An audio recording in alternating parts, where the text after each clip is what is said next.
ಸದಾ ನಿಮ್ಮ ಚರಣ ಕಿಂಕರನಾದ ನಾವು ನಿಮ್ಮ ಕರೆಗೆ ಹೋಗೊಟ್ಟು ತುಸು ಕೂಡ ವಿಳಂಬಿಸದೆ ಓಡೋಡಿಕೊಂಡು ಬಂದಿದ್ದೇವೆ. ಏನಾಗಬೇಕು?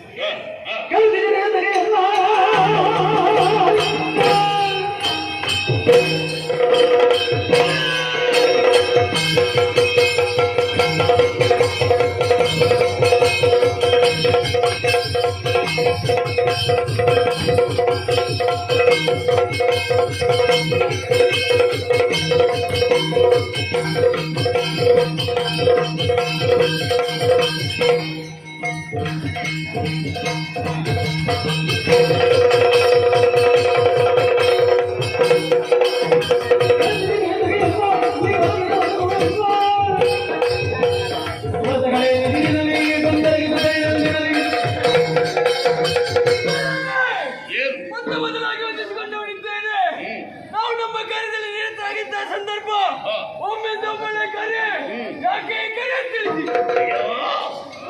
ವಿಷಯ ಇದೆ. ನಾವು ಭೂಲೋಕದಲ್ಲಿದ್ದೇವೆ, ನಮಗೆ ದೇವಲೋಕ ಬೇಕು ಅಂತ ಆಶಯ ಆಗಿದೆ. ದೇವಲೋಕಕ್ಕೆ ಹೋಗುವ ಬಗ್ಗೆ ನಿಮ್ಮಲ್ಲಿ ಅಭಿಪ್ರಾಯ ಕೇಳುವುದಕ್ಕೆ ನಿಮ್ಮನ್ನೆಲ್ಲ ಕರೆದಿದ್ದೇನೆ. ಏನು ಹೇಳ್ತೀರಿ ನೀವು?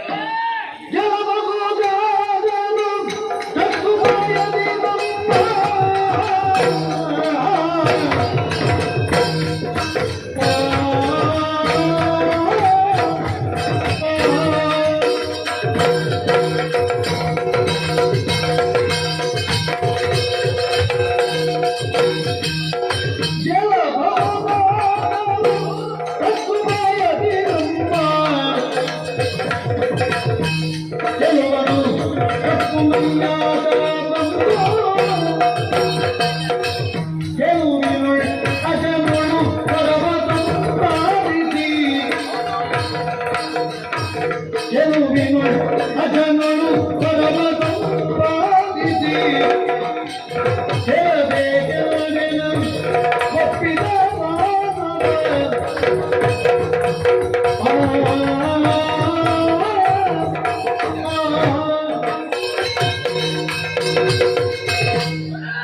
ಏನು ಸಂಭಾಸುರ?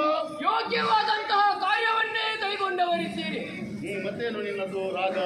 ಆದರೆ ಸ್ವರ್ಗಲೋಕವನ್ನು ನಮ್ಮದಾಗಿಸಿಕೊಳ್ಳಬೇಕು ಎನ್ನುವ ಕಾರಣಕ್ಕೆ ನಮ್ಮಲ್ಲಿ ಜನಬಲಕ್ಕೆ ಏನೂ ಕಮ್ಮಿ ಇಲ್ಲ.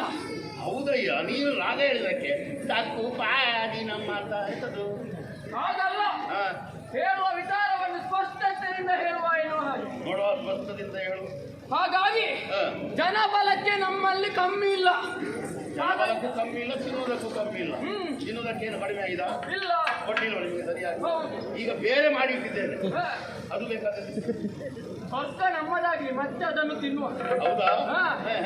ಈಗ ಜನಬಲ ಇದ್ರೆ ಸಾಕ, ನಮಗೆ ಹೊರಬಲ ಬೇಕು. ಇದರಲ್ಲಿ ಏನು?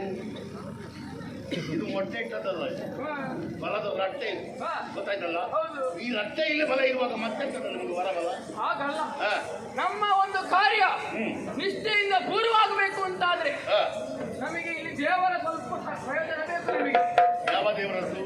ನಮ್ಮ ಕುಲದೇವನಾದಂತಹ ಶಂಕರ ನಮ್ಮ ಮೇಲೆ ಅನುಗ್ರಹ ಬೀರಿದ್ದಾರೆ. ರಕ್ಕಸರ ದೇವರು ಅಂತ ಅವರಿಗೆ ಹೆಸರು.